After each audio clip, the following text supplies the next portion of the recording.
Meu nome é Benjamin, estarei lendo o texto de Hildegard Schneider, autora e líder do Ministério World Wide Wings. O tema de hoje é Tudo Menos Down, uma criança com a missão divina. Em meu canal do Telegram, Livros Gratuitos Avivamento Messiânico, estão disponíveis vários dos meus livros traduzidos para o português. No boletim informativo de hoje, apresento o meu próximo livro, lendo o texto da contracapa e as primeiras páginas do livro. O texto da capa. Será que o que é considerado tolo, fraco, humilde e desprezado aos olhos do mundo pode ser uma bênção extraordinária e excepcional de nosso Pai Celestial?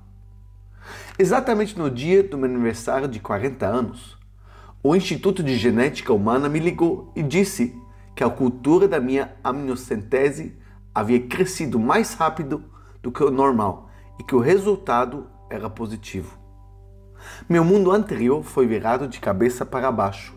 Nada era como antes e nada seria igual no futuro. Em meio a uma batalha infernal pela vida e pela morte, começou minha maior busca por Elohim. Eu sabia que ele queria me enviar uma mensagem com o diagnóstico. Mas que tipo de mensagem? Deixe-me surpreendê-lo com a imensa influência e um pacto significativo e direcional que Luca, o nome do meu quinto filho, diagnosticado com síndrome de Down, teria não apenas na minha vida, mas no corpo do Messias. O conteúdo. Mas Elohim escolheu o que é tolo aos olhos do mundo para confundir os sábios. E o que é fraco aos olhos do mundo, Elohim escolheu para confundir as coisas fortes. E o que é baixo aos olhos do mundo e desprezado, Elohim escolheu o que nada é, para reduzir a nada as coisas que são, para que ninguém se glorie diante de Elohim.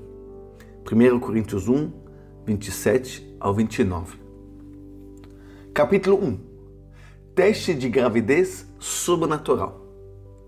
A maior glória da véspera de Natal, sim, houve épocas no passado em que ainda comemorava o Natal, foi que meu marido e eu nos tornamos íntimos.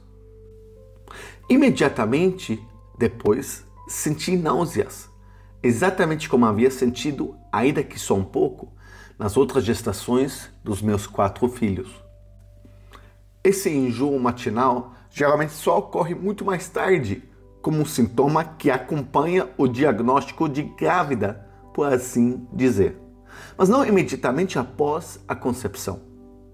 Essa foi a primeira indicação do meu Pai Celestial de que essa criança seria um presente muito especial dele. Afinal de contas, que mulher sabe imediatamente após uma união sexual que concebeu? Mas na época eu não tinha sido capaz de reconhecer isso como um sinal divino especial. Esse teste de gravidez sobrenatural me mostrou na mesma hora que o bebê desejado estava a caminho. Eu disse ao meu marido, estou me sentindo tão mal, acho que estou grávida. Depois de 4 filhos, não era um bebê dos sonhos para ele. Ele estava, como foi confirmado mais tarde, tudo menos entusiasmado.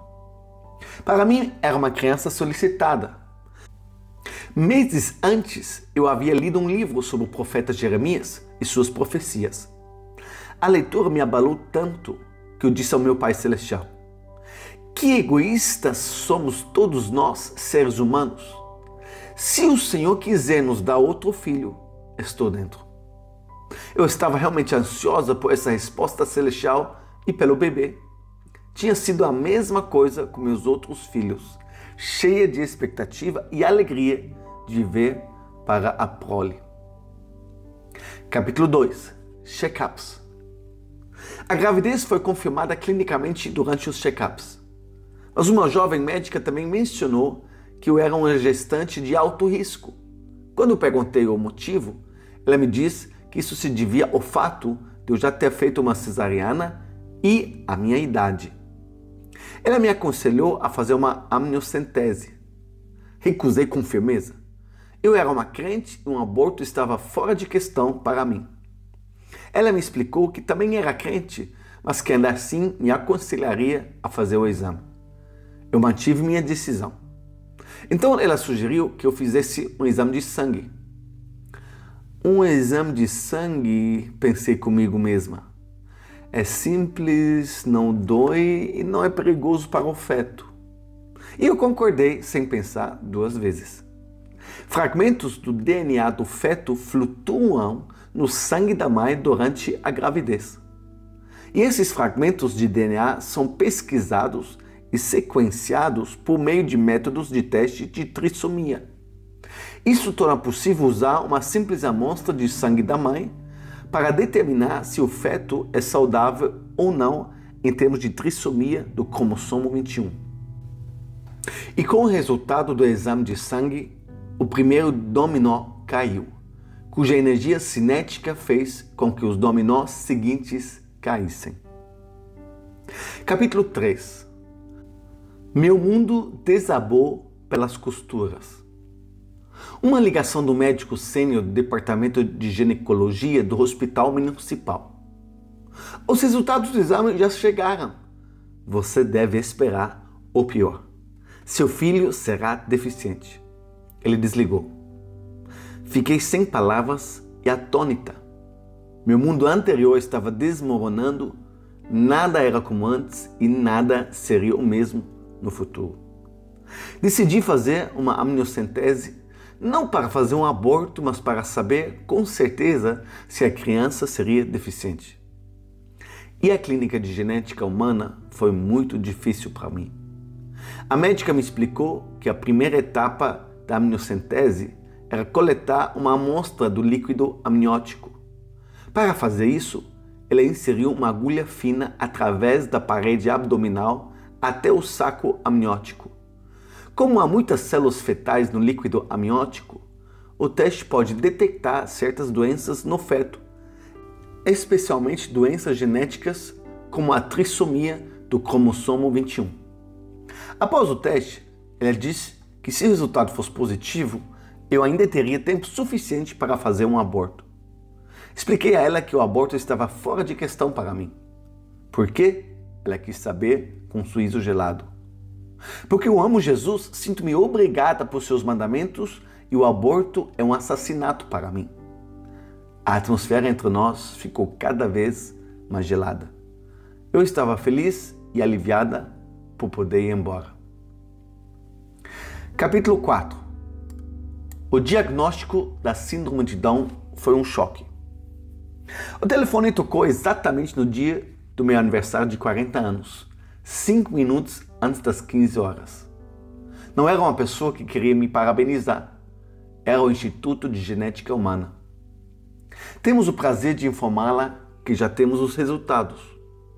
Sua cultura cresceu mais rapidamente do que o normal.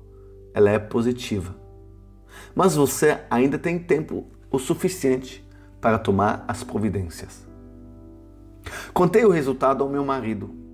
Ele ficou arrasado. Pouco tempo depois, a campainha tocou e os convidados do aniversário estavam na porta. Estou pedindo que vocês saiam, não posso lhe contar o que está acontecendo, mas por favor saiam, voltem para casa. Foi tudo o que consegui balbuciar. O número 40 representa uma época de deserto. Elohim levou Moisés para sua escola de educação e purificação por 40 anos. Os 40 anos de peregrinação pelo deserto do povo de Israel são enfatizados nas Escrituras como um período de tentação e punição. Deuteronômio 8, verso 2 diz: E lembra-te de todo o caminho pelo qual o Senhor teu Elohim te guiou estes 40 anos no deserto, para te humilhar e te provar, para que se soubesse o que estava no teu coração, se guardarias os seus mandamentos ou não. E assim começou meu tempo no deserto. E é por isso que a cultura da amostra de líquido amniótico cresceu mais rápido do que o normal. O resultado deveria ser entregue no meu aniversário de 40 anos. Em hebraico, cada letra tem um valor numérico. Aleph é o número 1, Bet 2, Gimel 3 e assim por diante. 40 é o valor numérico total das letras hebraicas YD, YHWH, que significa a mão de Yahvé. O número 40 serve para nos lembrar que mesmo nos momentos mais difíceis de provação, a mão de Elohim nos sustenta. Capítulo 5. Reações ao diagnóstico. Então começou uma batalha entre a vida e a morte. Eu literalmente passei por um inferno durante o resto da gravidez. As forças satânicas tentaram de tudo e usaram muitas pessoas ao meu redor para tirar a vida do meu filho ainda não nascido. As batalhas foram tão extremas que às vezes eu não percebia mais que matar era um pecado. Você pode ler os outros capítulos do livro. O livro não está disponível em português ou francês. Bênçãos para todos vocês.